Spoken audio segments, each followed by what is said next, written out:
नतीजों की जरा बातचीत हम कर रहे थे तो अगर हम एसबीआई के नतीजों की बात करें, Q4 नतीजे अनुमान से बेहतर रहे।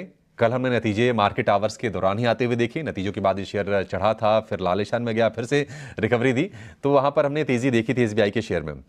लेकिन नतीजों के लिए बड़े ट्रिगर क्या रहे एसबीआई के, और आगे के लिए एसबीआई की योजनाएं क्या हैं, ये जरा समझते हैं। और इन सब पर खास बातचीत की है एसबीआई के चेयरमैन दिनेश खारा से हमारे सहयोगी अंकुर मिश्रा ने।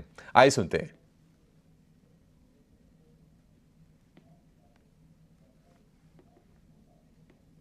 स्टेट बैंक ऑफ इंडिया ने रिकॉर्ड प्रॉफिट पेश किया है और उसका क्या कारण है, उसके लिए हमारे पास बातचीत करने के लिए चेयरमैन दिनेश खारा जी हैं। खारा जी, स्वागत है आपका ईटी नाउ स्वदेश में। मेरा पहला सवाल यह है कि इस नेट प्रॉफिट में सबसे बड़ा योगदान किसका था? जहां तक नेट प्रॉफिट का सवाल है, इसमें सबसे बड़ा योगदान हमारा जो लोन बुक ग्रो किया है। लोन बुक का ग्रोथ है तकरीबन 15%, और साथ ही साथ हमारा जो यील्ड ऑन एडवांसेस में इम्प्रूवमेंट हुआ है, जो कि हमारा यील्ड ऑन एडवांसेस तकरीबन 9% के करीब पहुंच गया है। और हम लोगों ने जो कॉस्ट ऑफ रिसोर्सेज में हमने जो अपना जो कॉस्ट ऑफ रिसोर्सेज हैं वो मिनिमम पॉसिबल हमने इंक्रीज होने दिया है।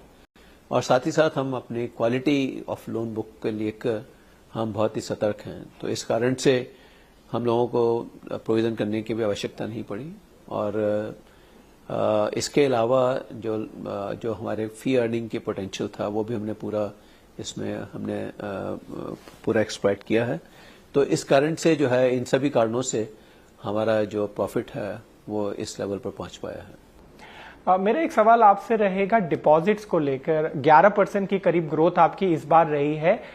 यहां पर आपको लगता है कि आगे जाके भी थोड़ी मशक्कत ज्यादा करनी पड़ेगी, क्योंकि आपकी लोन ग्रोथ तो लगातार अच्छी चल रही है, लेकिन डिपॉजिट जुटाना थोड़ा सा कष्ट हो रहा है बाकी बैंकों को भी। आपका क्या नजरिया है? नहीं, उसमें ऐसा है कि डिपॉजिट के अलावा हम लोगों के पास जो हमारा एक्सेस एसएलआर है वो भी तकरीबन ऑलमोस्ट अबाउट 3.7 ट्रिलियन के करीब है। तो इस कारण से हमारे को जो है उसके चलते भी हमारे को लिक्विडिटी की ऐसी कोई चैलेंज नहीं रहता है। लेकिन फिर भी जो है, हमारी कोशिश हमेशा ये रहती है कि हम डिपॉजिट्स के ऊपर शार्प फोकस रखें। पूरी की पूरी 22,500 ब्रांचेस के माध्यम से हमारी कोशिश है कि हम अधिकाधिक डिपॉजिट अकाउंट ओपन कर सकें।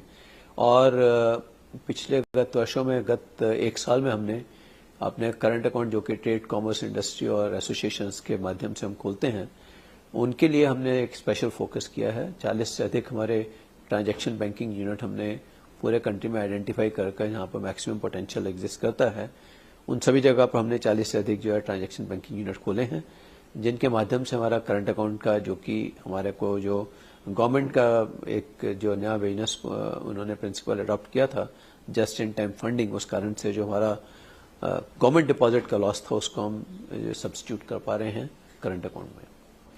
आपने बोला आप कॉस्ट टू इनकम रेशियो कम करना चाहते हैं, उसके लिए किस तरीके के प्रयास स्टेट बैंक करेगा?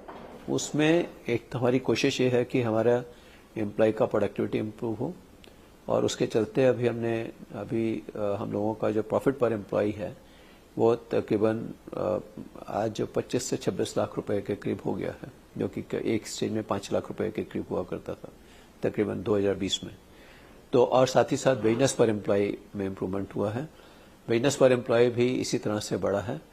तो ये बड़ा क्लियर रिफ्लेक्शन है कि हमारे एम्प्लॉय का प्रोडक्टिविटी में इम्प्रूवमेंट हुआ है, और उसके चलते हम लोगों का इनकम अगर इम्प्रूव हो रहा है तो ये हमें सर्टेनली हमारे कॉस्ट टू इनकम रेशियो को कम करने में मदद करेगा।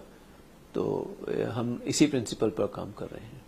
एक सवाल आपका मेरे से होगा योनो 2.0 को लेकर। आप काफी दिनों से उस पर काम कर रहे हैं, कब तक वो फ्लोर पे आने की संभावना है? कौन से नए प्रोडक्ट्स होंगे? और साथ ही एक चीज मैं यहाँ पे जोड़ दूं कि पिछले कुछ दिनों में आपने देखा होगा रिजर्व बैंक ने कुछ बैंकों पर एक्शन दिया है टेक्नोलॉजी को लेकर, लेकिन आप 3 से 4 साल पहले से इस पर काम करना शुरू कर दिए। तो आपको लगता है कि जब इस तरीके के एक्शंस देखते हैं कि SBI is in safe space? बिल्कुल, आप इस विषय में निश्चिंत रहिए, क्योंकि हम इस विषय में काफ़ी सतर्क हैं, और हम जो है ऑन गोइंग बेसिस हम अपने रेगुलेटर के द्वारा दिए गए निर्देशों का पूरा पालन करते हैं, और उनके सेटिस्फेक्शन के अकॉर्डिंगली उनका पालन करते हैं। और साथ ही साथ जहाँ तक योनो 2 का सवाल है, योनो 2.0 एक हमारी कोशिश है कि वो एक डिजिटल बैंक होगा जो कि बैंक के अंदर ही होगा, और इसके माध्यम से हमारी इसकी कंप्यूटिंग कैपेसिटी काफ़ी अधिक होगी। इसको मॉड्यूलर वे में हम लोग बना रहे हैं स्ट्रक्चर, जहाँ तक सवाल है। जहाँ तक प्रोडक्ट्स का सवाल है, उसमें हमारी कोशिश है कि हाइपर पर्सनलाइजेशन हम ऑफर कर सकें, और इन सब को मद्देनजर रखते हुए हम एक एक्सपीरियंस जो है कस्टमर का वो इम्प्रूव करना चाहते हैं योनो 2.0 के माध्यम से। और जहाँ तक अर्ली जो इसका देखने को एक्सपीरियंस जो होगा, हमारी आशा है कि हम जुलाई तक जो है इसमें से जो फर्स्ट मिनिमम वायबल प्रोडक्ट है वो हम ऑफर कर पाएंगे, तो वो एक अर्ली एक्सपीरियंस होगा हमारे ग्राहकों के लिए।